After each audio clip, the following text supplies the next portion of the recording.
Hello everyone, this is Shannon from That's So Po, and today I'm joined by my husband, Sush. Hello. And we are going to be wrapping up our Space Opera September 2020 reads. So both of us read books for this challenge. I will link below all of the Space Opera September information. Thomas at SFF 180 was the host, and we both tried to do many of the challenges, although one of us was more successful than the other. So we'll talk about each of the challenges and what we read. So for the first challenge, which was to read a space opera novella, I read two books. The first was Sisters of the Vast Black by Lena Rather. I buddy read this with Ashley and Don't Have a Degree in Reading, who I will link below, and it was such a great experience to buddy read it. This book is about basically nuns in space who are dealing with a lot of interesting ethical and philosophical questions regarding what their duties are as nuns and what their relationship with the central religious authority is versus how they interact with the people who need their services. Also, there's questions about sort of the ethics of the living spaceship that they inhabit and their relationship with that. So there's a lot of interesting questions and examinations of different ideas in this book. I did think that it suffered a little bit because it had almost too many themes that it didn't fully explore. And I also thought that although I really loved the first two-thirds with a very slow, contemplative feel, the last third suddenly turned into action, which just wasn't so much my thing, but it is very much a space opera. The other book that both of us read, actually Sush read it out loud to me, was Prime Meridian by Silvia Moreno Garcia. Actually, I have a standalone review for this, so I will link that below if you're interested, but it was really, really fascinating. Basically, this is a novella that I think is Silvia Moreno Garcia's take on cyberpunk. It's set in a near future in a very kind of mildly dystopian, gritty type of Mexico City. And the main character that we follow, Amelia, is a malcontent. She's somebody who is bitter about the hand that life has dealt her.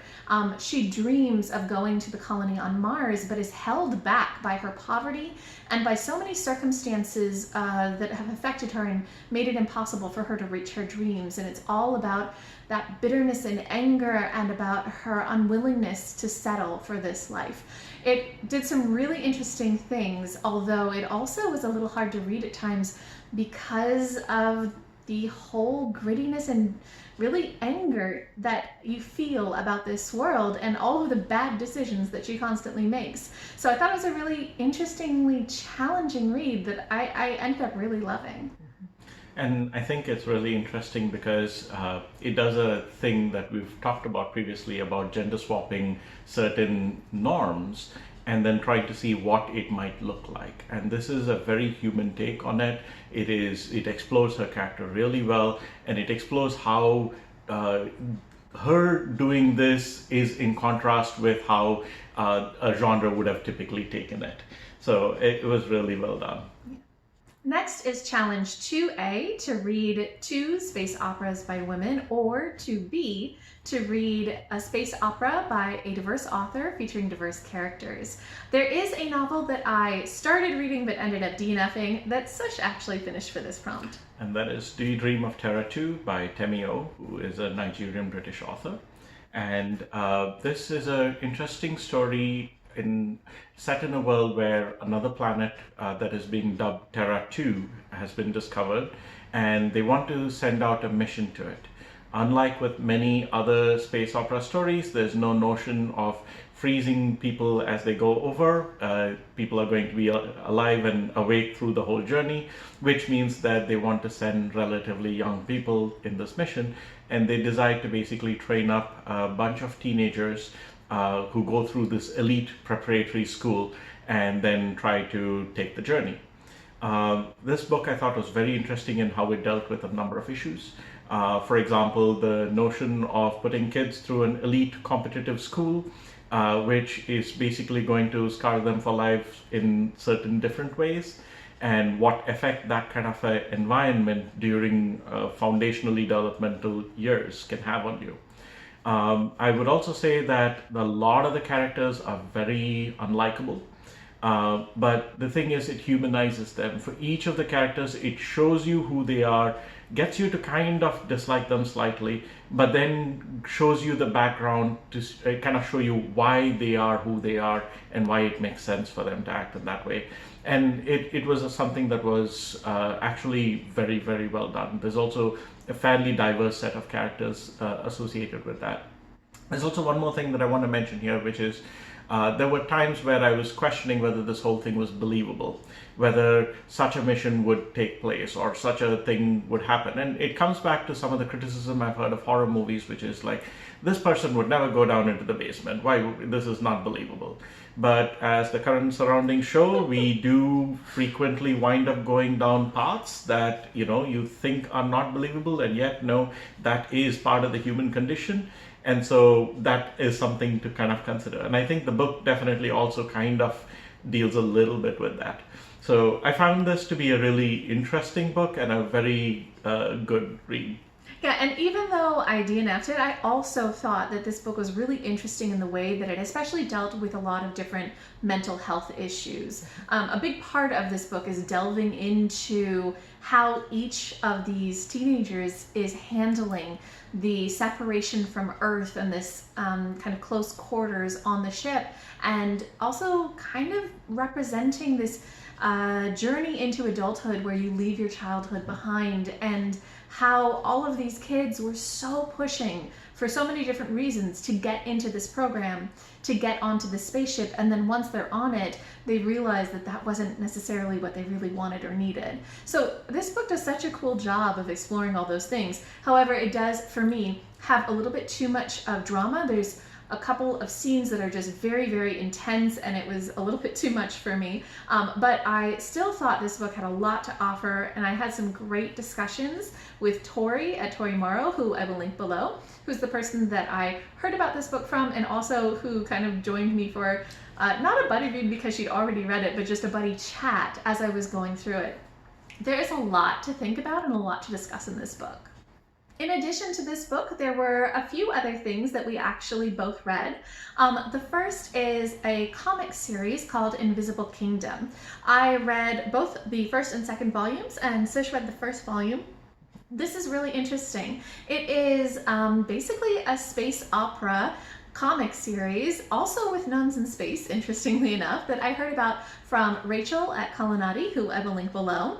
And it has gorgeous artwork, really interesting world building, very much an epic space opera feel that is all about basically this world where there's a corporation, very much like Amazon, that is all about consumerism and about pushing off goods, sending them to people, and everybody being in debt constantly. There's also a religion that is all about eschewing material wealth, these sorts of things. And we follow two characters. One, a woman who is a captain of a delivery spaceship that works for the corporation, and the other, a woman who is a convert to the religion. She's the nun, basically. And it's very interesting the way that this looks at a lot of different issues related to corporations and to religion and to loyalty. So it really is beautifully drawn and has very interesting ideas in it.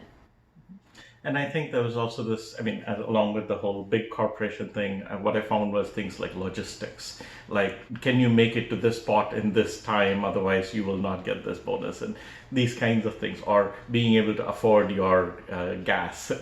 It was really well done. Yeah, it definitely talks a lot about the kind of corporate issues. Also, it is a queer story, so that's kind of a nice thing that develops throughout the books. Then there was one other thing that we read that kind of fit in this category, which was a short story called Novella by Darcy Little Badger in the collection Love Beyond Body, Space, and Time, which is an Indigenous queer SFF short story collection. This was such a great short story. It was so much fun. I'm very much finding that I like Darcy Little Badger a lot. This is a story about a spaceship where it's kind of like a shuttle in between worlds, and there is a veterinarian who is going to Mars or another colony. I think it's Mars. It might be Mars. And unlike some other books, she is put into cryogenic sleep type of deal for the journey, but she's woken up in the middle because there are some animals, some dogs that are being transported and something's gone wrong and all of them are awake and they need somebody to help take care of them. And so this is all about this veterinarian dealing with handling all of these dogs and kind of bonding with one of the people running the ship. It was just really, really sweet. I truthfully, I just love the heartwarming stories that Darcy Little Badger writes. She clearly loves dogs because everything that I've read of her so far has dogs in it. So it was just really sweet. If you want a cute story to just, kind of zone out for half an hour, this is it. I highly recommend it. It's available free online. You can go read it. It is so beautifully done. Yeah, and I'll have it linked below if you want to read it. Next is Challenge 3, to read a space opera published before you were born. I did not complete this one, but Sush did. And I read Nova by Samuel R. Delany. It was published in 1968, thereby satisfying the prompt for me. This was a very interesting story. I read Babel 17 last year, and I liked it, but didn't completely get it or get into it in some way. This one, though, completely worked for me. It was so good. It is roughly structured as a Holy Grail quest sort of a thing, and it kind of compares itself to that, I think. But in a sense, for me, this was much more of an interesting retake on Moby Dick. And so basically, I think the idea is the themes and the parallels that I keep comparing back, and it's not exact, but it makes the reading experience quite enjoyable. The year is something like in the 32nd century. Humanity has spilled over to the stars. Earth is part of the Draco constellation, and then there's the Pleiades constellation. And there's some interesting politics that are happening over here, where Earth, Draco in general, has a strong class system, and there's like the rich people really are opulently rich and own all of commerce and things like that. Whereas Pleiades was largely set up by smaller merchants trying to find a place to set things up. And sure, there might be rich people there as well, but it's much more of a different kind of structure. And this whole story is set during a time of power imbalance, shift potential between Draco and Pleiades. And amidst all of this, there's a story of basically, one crew that is going to try and go after Nova, So basically, it's kind of a really interesting setup. There's some interesting things that happen here. There's a notion of things like, so for example, in this world, there are tarot cards that are used to try and check what your fortune is going to be before you set out on an adventure. And it's really funny because it does things like, there's a character that poo-poos the use of tarot cards, and the other people scold him for being anti-science. And so it's very interesting in some of the ways it tackles certain things. There's a notion that everyone has cyborg implants to connect themselves to various pieces of machinery so that they can interact directly with them. And in a certain sense, there's a lot of cyberpunk that basically say that they were influenced by Nova, which is very interesting for me. There's also this notion of referring to someone called Ashton Clark. In a way that people might say Jesus Christ or something like that. Today, people wind up saying Ashton Clark or may Ashton Clark go with you and things like that. And what was interesting for me was finding out that this is kind of supposed to be a reference to someone else called Clark Ashton Smith, who I've read nothing by, but apparently was someone that Delany was referring back to. But what is interesting about this is also it kind of talks about a little bit of the philosophy of being connected to your work and that sort of a thing. And so a lot of the cybernetic implants are supposed to let you really truly feel and direct the machines to do what you want to do. So when people are flying spaceships, they're literally plugging into the spaceships and flying it in a sense, So there's a lot of that's going on. One of the things that I think is interesting about this book is where it lives in our history, which is that when the book initially came out for publication, Delaney forwarded it to Campbell for consideration of publication to the Analog Science Fiction magazine. And Campbell rejected it on the grounds that it was a very good book, but he didn't think the audience could connect to a black primary character. Okay, and the primary character, well, a primary character in the story is a Senegalese Norwegian person, and what do you say? It's a very interesting character that they portray, and a lot of the what do you say discussions that wind up happening in this book is about cultural identity, about how even if you're in the 32nd century, you can kind of draw out various kinds of lineages, and it informs your lived experience. And there is a lot of things about intersectionality and that sort of a thing. So it's really interesting and kind of the topics that the book is trying to deal with back in 1968 and how it was received. And so I think it's definitely an interesting book to read and kind of reflect on. Okay. The other thing that I kind of want to mention is I feel like there's a lot of fourth wall breaking in this book. And there is in particular a particular character who's trying to write a book. Okay. And he's trying to figure out what kind of book should he write. And he's trying to kind of, it's like, do I want to write this kind of book or this kind of book? And you kind of start seeing almost, I mean, for me, I was seeing this as being Delaney's voice discussing his own work in a sense, okay? And there is a quote that I kind of want to share because I felt like this was one of the things that made the book really rich for me because it was constantly helping me evaluate what was going on in the book. And it kind of goes like this. There are three types of actions: purposeful, habitual, and gratuitous. Characters, to be immediate and apprehensible, must be presented by all three. And then later he's like, I'm confounded. The mirror of my observation turns, and what first seemed gratuitous, I see enough times to realize is a habit.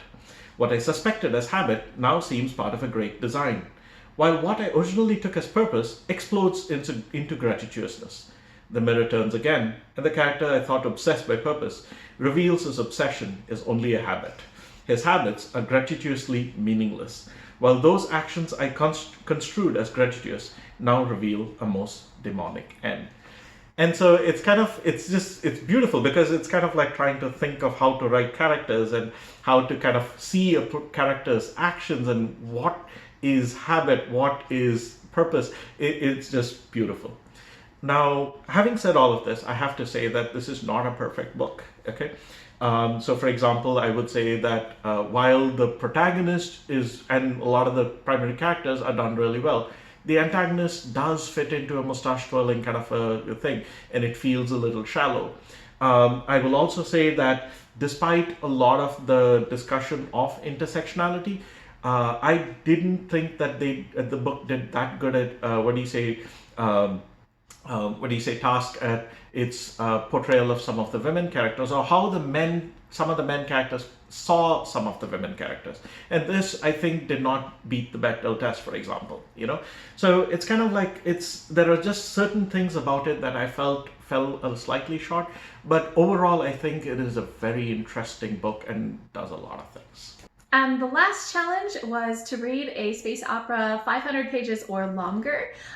We were supposed to both read the same book for this, and I did not. So, Sush, go ahead. Yeah, and that book is Children of Ruin by Adrian Tchaikovsky. Shannon read The Children of Time last year and was highly recommending it to me, and I got to it only earlier this year, and this was kind of a follow-up of that. Children of Time is a very interesting book which basically tried to think about how sentience might evolve in a very different species, in that case one of spiders. And so basically it's like if you had an Earth-like planet, but spiders were the dominant intelligent species, how would things evolve? How would technology evolve? What would be genetically coded for? How does language work, and communications and things like that. So that was a really interesting book, and which kind of explored a what if. And I think Children of Ruin does a very similar thing in a different world with a different set of sentient species. I mean, like, if this other species were to gain sentience, what would happen? And there are additional complications along the way. There are other aspects where which make it somewhat different. While the original Children of Time did start from scratch, evolutionarily speaking, this book deals with a different kind of starting conditions. Okay, so basically, it's kind of a very interesting take. For me in particular, in Children of Time, I saw certain evolutions of technology. Like for example, you have your whole hardware to software. You have various things like ROM and RAM, EEPROM and software, that kind of evolution in electronics, only in biochemical terms, happen in Children of Time. In a similar vein, in Children of Ruin, I saw some notions of things like artificial intelligence. What does it mean to be an intelligent system? And that sort of a thing explored a lot. I highly recommend it if you are a fan of slow, speculative fiction. I will say that both books probably take place over like 5,000-ish years. So it's kind of very much a generational question of how things evolve. So that wraps up our reading for Space Opera September 2020. It was really cool to read the books that we read. Definitely, I still want to read really Nova and Children of Ruin. I'm very interested in both of those. If you guys have read any of the books that we've mentioned, if you have any thoughts, any comments, anything at all, go ahead, leave us a comment down below.